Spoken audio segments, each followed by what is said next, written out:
Nakabili tayo ng Baguio beans. 1 kilo. Alam niyo ba kung magkano binayaran ko? Makikita niyo naman dyan. 1 kilo nakalagay. 1 kilo siya. Dito siya nakalagay. Oh, ito bali lahat siya. Oh, ang dami niya, di ba? 1 kilo yan. Lilinisin ko. Alam niyo naman ako, basta gulay is life. Ang binayaran ko dito is €1.49. 1 kilo, ha.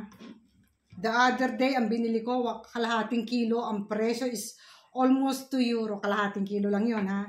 Pero today, nakakita ko 1 kilo, €1.49.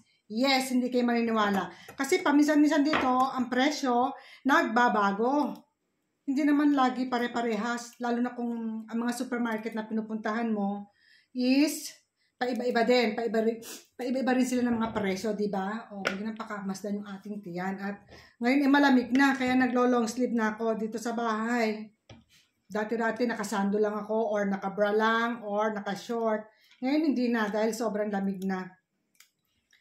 So, lilinisin ko siya, and then ilalaga ko. Kasi yung chimidirapa ko, naubos ko na.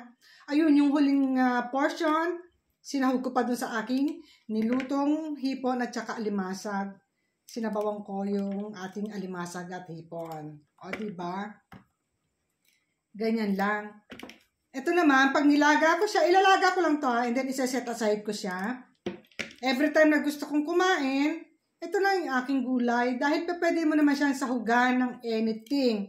Anything you want, anything you like.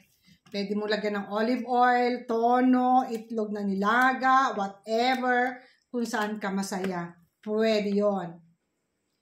Kasi siyempre, nailaga mo na siya. So, pwede mo na siyang sahugan ng kahit anong gusto mo. Ganyan ang ginagawa ko. Kaya, ayan, hindi tayo mauubusan ng gulay. Especially pag nakakita tayo ng mga special offer. Ganyan lang ating life dito sa Italy.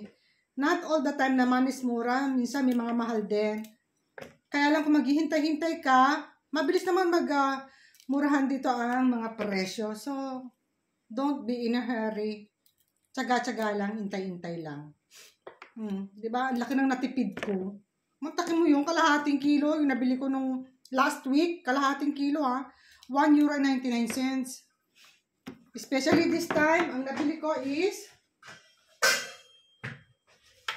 1 kilo, €1.49. O, saan ka pa? Diba ang mura? Diyan ba sa Pilipinas? Magkano ngayon ang Baguio beans na ganito? Ito, Baguio beans. Di ba Baguio beans ang tawag dyan? Comment down below nyo nga kung anong tawag nyo sa inyo. Hindi siya sitaw, ha? Baguio beans. Ilalaga ko lang siya. Sa tubig lang. Tubig, syempre. Ngayon, kung gusto mo sahugan ng konting asin, depende sa gusto mo kung saan ka masaya. Sa akin, hindi ko na nilalagyan ng asin.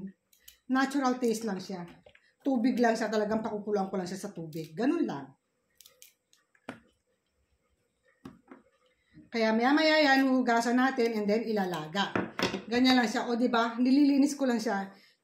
Hinihiwa ko lang yung magkabilang dulo. Matrabaho siya dahil ang dami nito, 1 kilo. Imagine. Matagal-tagal ko rin itong kakainin, guys. Baka isang linggo ko rin itong kakainin. Ako lang naman ang kumakain nito. Si Fabio hindi masyadong mahilig. So, ako lang ang kakain.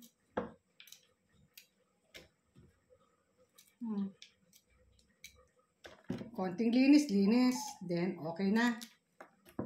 So, I hope guys, nagugustuhan nyo ang ating mga pinopost na video.